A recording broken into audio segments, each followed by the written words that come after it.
सिवान के भगवानपुर प्रखंड स्थित पोखरा पर वैष्णव संप्रदाय के संत टुकरदास प्रभु जी की 5वीं पुण्यतिथि के अवसर पर संत समागम जमावड़ा सह भंडारे का आयोजन किया गया।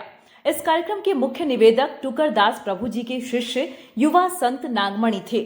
आयोजन में श्रद्धालुओं की भारी भीड़ उमड़ी, जिसमें कई संतों और भक्तों ने हिस्सा लिया। कार्यक्रम में भजन कीर्तन और संत प्रवचन के साथ साथ भंडारे की व्यवस्था भी की गई थी। श्रद्धालुओं ने संत टुकरदास प्रभु जी के आदर्शों और शिक्षाओं का स्मरण किया।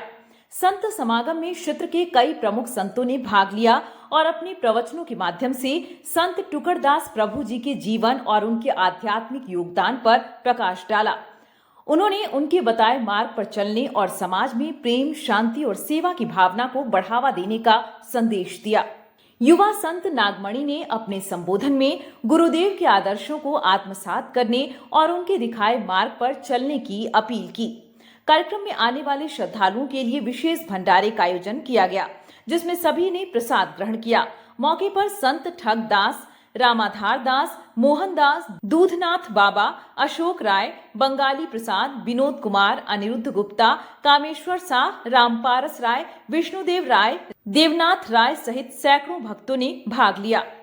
ये हमारे गुरु जी थे संत टुकरदास, उनके पुण्यतिथि के अवसर पर प्रत्येक साल भंडारे सह संत समागम का आयोजन किया जाता है। ये आखड़े की बात नहीं थे, ये संत थे और संत सबका होता है। ये मतलब इनको कहा जाए छुपा हुआ रुस्तम, तो इसमें कोई अतिशुक्ति नहीं होगी, क्योंकि इन्हें बहुत कम लोग जानते थे कि संत। ऐसे लोग बोलता था कि अरे कोई बाबा बाबा होगा, लेकिन जब मैं इनसे मिला, मैं आपको बता दूं, मैं खुद पोस्ट ग्रेजुएट हूँ पॉलिटिकल साइंस में, मास कम्युनिकेशन जर्नलिज्म में सेंट्रल यूनिवर्सिटी हरियाणा से मैं पढ़ा हूँ। उसके बाद एमए इन एजुकेशन 1 साल किया हूँ। तो मैं जब इनसे मिला ना, तो लगा कि इनमें बहुत ये बहुत पहुँचे हुए संत हैं, क्योंकि अक्षर ज्ञान नहीं था।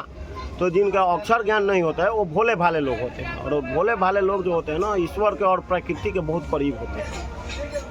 आए हैं जब से भंडारा चल रहा है, और हमारे गुरु जी कहते थे कि संत और राजा, संत जो होता है वो राजा होता है, वो किसी से मांगता नहीं है।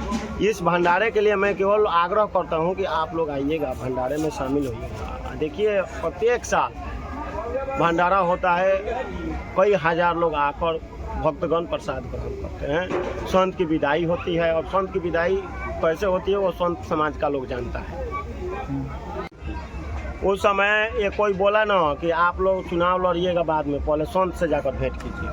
तो हमारी भाभी गई भेंट करने के लिए, उसके बाद वो आकर हमको बताई, और मैं जब गया तो उसी समय हमको शिष्य बना लिए थे। लेकिन मुझे नहीं मालूम था, क्योंकि मैं उस समय 365 दिन मीट मछली खाता था। महात्मा जी बोलते थे कि अरे कब मीट मछली छोड़ देगा, छोड़ दो। हम बोले नहीं छोड़ेंगे, क्योंकि जब तक आपकी कृपा होगी तो हम छोड़ देंगे, नहीं तो नहीं छोड़ेंगे। उनके मरणोपरांत, मतलब उनके देहांत के 2 साल बाद में ये सब छूट गया, और स्वतः मीट मछली लहसुन प्याज मैं नहीं सेवन करता हूँ। इतना उनका प्रताप है। उन्हीं के प्रताप से हमें इर्द गिर्द में वो हमारी निगरानी भी कर रहे होंगे। मैं मानता हूँ कि मैं जहाँ भी रहता हूँ वो हमारे साथ खड़े रहते हैं, महसूस होता है।